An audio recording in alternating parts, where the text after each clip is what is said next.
Good afternoon, everybody. Welcome to One Thing Tech. Most of you watching this today are going to be watching the recording. So pause it, rewind, get this thing implemented because the tool that we're covering today is incredible. And it's something that is, as far as integration into a full real estate platform, pretty unique to Keller Williams. We're talking about Porch. We are talking about Porch for your buyers and Porch for your sellers. Never used it, have no idea what it is. We're going to cover that today. Briefly cover what it is, and then we're going to show how to use it. We're going to dive right in and talk about some strategies and how you might use it both for your sellers and for your buyers. So Porch is a platform that they intend to service your clients and their needs for getting repairs done, their needs for getting utilities set up. They will act as a concierge both for the move process and then also for the repair process if they need it. What I will show you today is not going to deal with any of the servicing, and we're just going to use the tool that they give us for free so that you can maintain control over the conversation and then plug in your trusted servicers as you see fit. Understand this, you are not held captive to Porch and their business model. They have chosen to, as so many incredible companies have, they've chosen to connect to command to provide value to you with no expectations in hopes that they would earn your business. And if they do, wonderful, you can push forward. We're going to look at what is free and what adds value to your clients immediately. And how can you use it to negotiate better, to negotiate with your, how often do we negotiate with our clients? And trying to get from point A to point B, and from getting under contract to close, some folks decide to negotiate with us. Well, that's fine. We're going to talk about how we can use it to really harness that conversation with our favorite people, our clients, and then also how we can negotiate with the other side. So let's jump in. I'll share my screen. We are starting out in command. We are not going to stay there. So the opportunities view, opportunities is where this lives. But opportunities is not where we're going to start out. So up here, we're going to go to settings, click on your profile, click into settings, and we're looking at connected applications. So connected apps is the very first thing you see. Now you can see Porch is up at the top for me because I'm connected. If you have never connected Porch, it's going to be a little bit further down. Just scroll down and you will find it. There is no doubt. You simply connect it. It'll create an account for you, create an email login. If you need to disconnect it, you can do it very simply, but just by clicking that button, but you will connect your Porch account. Once you have connected your Porch account, the next time you go into opportunities, you're going to see a new module in every single opportunity. So the first thing we're going to do today is create an opportunity. We're going to create this on the buyer side at first. And we're going to create it for Barney Rubble. And we're just going to leave it as is. We're going to put this as active. All right. So once we have the opportunity, we see this module has just appeared. Now, again, if you've never connected your Porch account, this module will not be here for you. This tool will not be available. It is available once you connect it. Very simply, we're going to hit Get Started. Now, before you roll into this, it'll be important that you have access to the inspection report. We'll take a break real quick before we dive back into the process of how it works. But here's what Porch does. They take an inspection report from you, from your clients. They process the entire thing. They partner with local servicers, technicians, repairmen, all of that, contractors, and they get an itemized list of all of the needed, all of the possible, and all of the future probable repairs, and they line it out. If you spend on them individually, here's what you'd expect. If you spend on them in bulk, here's what you expect to spend. And then if you leave it alone, here's some things you might think of that might be issues down the road. So in order to do that, it's important that we have an inspection report. They do all the work for you. You just got to have the inspection report in hand. As listing agents, and we'll talk about listings here in a moment, as listing agents, we typically shy away from the inspection report. We don't want that extra liability where we have to disclose it all. You know, whether or not you choose to do it, if you have the inspection report in hand, you might as well do something powerful with it. We're going to see what we can do here in just a moment. All right, so it lines it out pretty simply here. It tells you the benefits to you. It tells you the benefits to your clients as well. And then it tells you that it's going to give you a repair report. I'm going to show you a sample of a repair report here in a moment. But if you want to walk through, you can click here and view the demo. It walks you through the entire piece. You can look at this. I would recommend that you mess around with that tool and view the demo. But very simply, if you just want to dive in and just get it done, click Get Started. The first thing you're going to do is upload an inspection report. So you can drag and drop it, or we can go in here. Let me pull up an inspection report real quickly.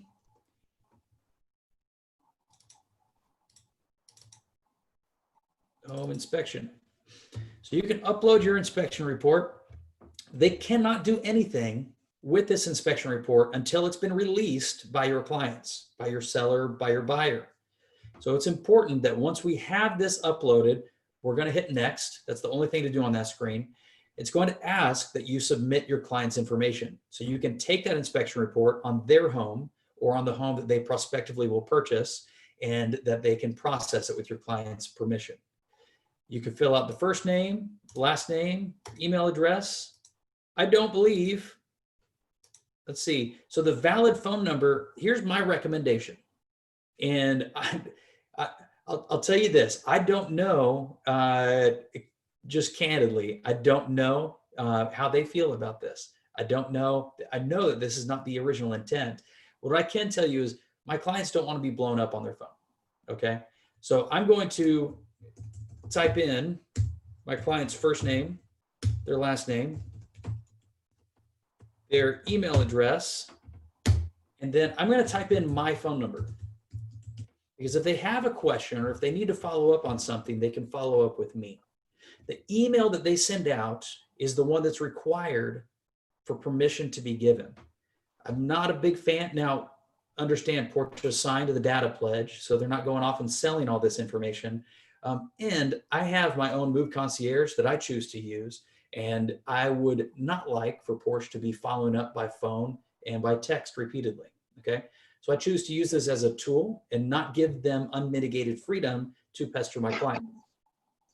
Understand they are simply working to add value, and the value they add is pretty phenomenal. So if this is something you use on a regular basis and you wish to integrate entirely and use them as a repair concierge, that's wonderful. Just enter the accurate phone number here and you can move forward. This is going to be your information here. It's auto-filled, most likely. The first time you do it, it will not be auto-filled, but then in the future, it will be. This is only data entry at this stage right here. You will then send the request. All right. There's an error submitting the request because I'm sure Barney@robo.com is not an accurate email address. I'm going to do that one instead. It'll send the request. It says, hey, thank you. And it gives you an expectation of what you can expect next. Within 48 hours, they're going to get this report back to you, this itemized list that you'll see here in a moment. This is the portion where I said they're going to be reaching out to your clients directly.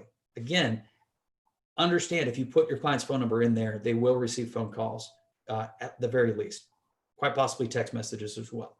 If you wish to weave that into your business model, wonderful. Just be aware and protect your client's data if that's important to you. Your client's information right here is going to show, and then you can go to my reports, and it actually shows that there is a link in the email right here. So let's see what happens. At this point, we're done. We've got 48 hours from the time that the client accepts and gives permission. And for now, we're done in this view. We're going to minimize, and I'll show you what it looks like when it comes over. You'll get 3 emails that come over. The first one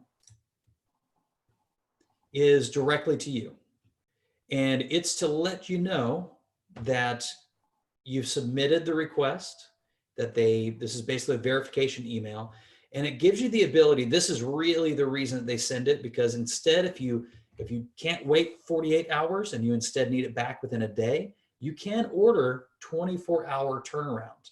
It's $50. You pay it, they get it back, they get the report back to you within 24 hours of your client giving permission. All right. If your client does not give permission, it's dead in the water there. If you choose not to order the expedited service, you'll just get it back within 48 hours. This is what your client will see. It comes in, it's a porch repair estimate, and it lines out everything that they're going to do. Okay. Keller Williams is sponsoring the cost of this report. Again, this is not something that is typically free. They offer this at a cost to the public. This is a unique service that we have built in to our platform. This button right here is the magic sauce. I give permission. Again, they're releasing that inspection report that you've already uploaded for use, for review rather, so that Porch can build the repair estimate. They can also see a sample report. We'll look at that in just a moment. Once they do give permission,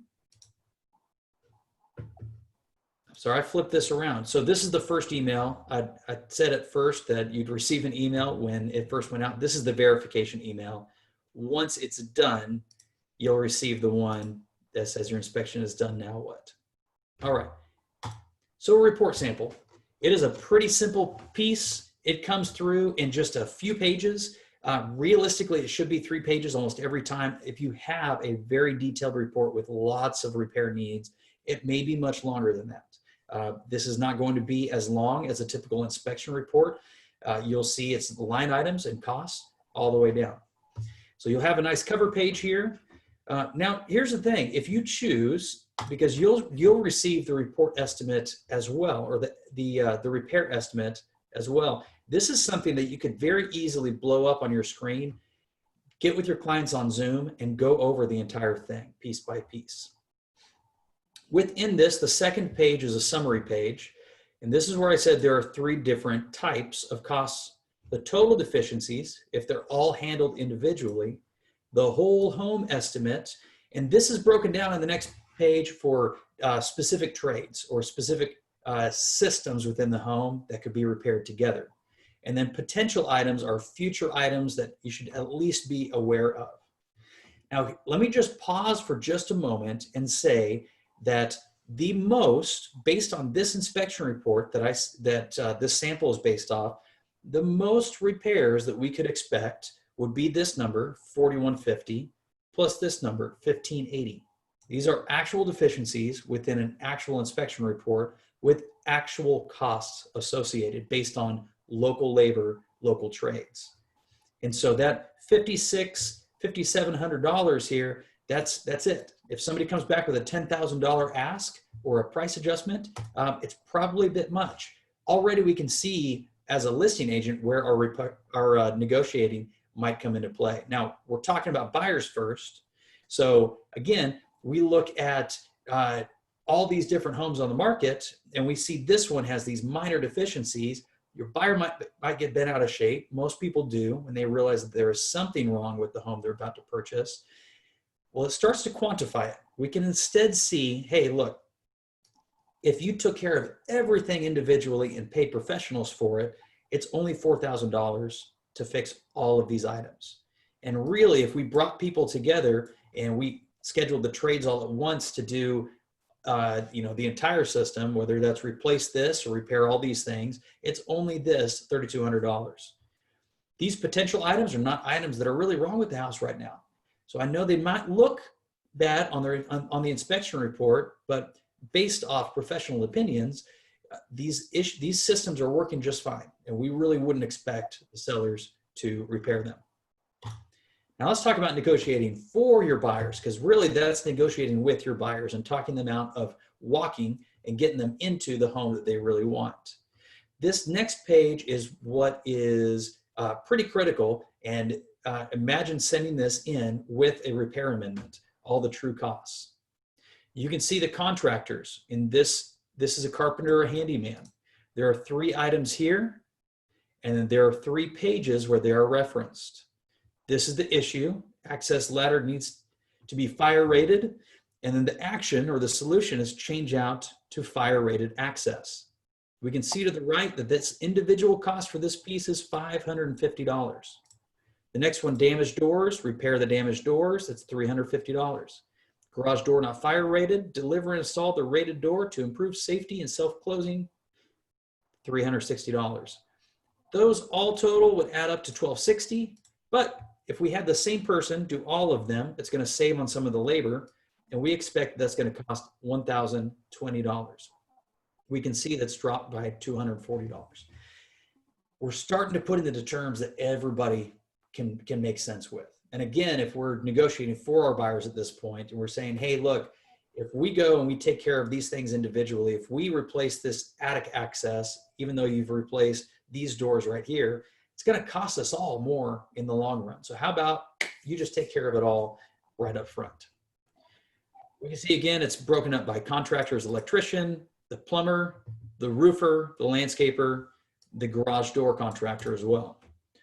We can see the actual costs all the way down for individual, and then we see the project costs. This one's pretty major, right? We're saving $480 by having the plumber take care of all these things at once, as opposed to take care of them all as individual items. On the far right side, we'll see additional items that truly aren't issues today, but they could potentially become issues in the future. Examples for an electrician, some of these outlets are not present. Well, maybe present outlets not being present, that's not really a repair item, right? That's an addition to the home. It's an improvement to the home. It's not a repair of an existing system. The solution would be to install an outlet where noted, and they expect it's going to be $450 for that. Same as this, no GFCI protection at one or more locations. Again, not a repair, it's an improvement to a home. Now, it may be an important improvement that your buyer stands by and demands, well, that's fine. But we get to see that and really separate these conversations. What is a safety or a structural concern today? What is a convenience item or an improvement to the home that you think would increase the safety later on? These things are separate. They always should be separate, and they should be negotiated separately as such. Gas lines are old flex. Again, may not be an issue right now, but in the future, it could cause a gas leak. Maybe something to address. We can see at the, again, on this page, it sums up the entire piece. We get the breakdown for the entire thing here. All right. Now let's talk about how this could be a benefit for sellers. We receive a repair estimate for, or a repair amendment rather, for say $500 worth of work or $3,000 worth of work, or say the inspection list is really, really, really long, as they always are, but we only get 3 items and they seem like really common sense items. Well, your seller has been on market for a while. They are standing their ground. They're like, you know what? We already came off $3,000 on our asking price when we went under contract. We don't want to give anything else up. Well, if we can then take a report, if we can take this buyer's inspection report that the buyer's agent sent us thinking they were throwing us under the bus, because now we had to disclose if we fell out of contract and had to go back on. Well, we now get to take that inspection report and use it as a tool to protect our sellers against falling out of contract, right? We get to bulletproof our transactions. Gary Keller talks about in the book Shift, how do we bulletproof our transactions? We've got to do it from both sides. And I would say it's especially important for sellers right now to bulletproof our listing transactions. Because if we go back on the market, the sellers are the ones that have holding costs, the buyers don't. The buyers simply get to go look for another home that is active inventory in the market.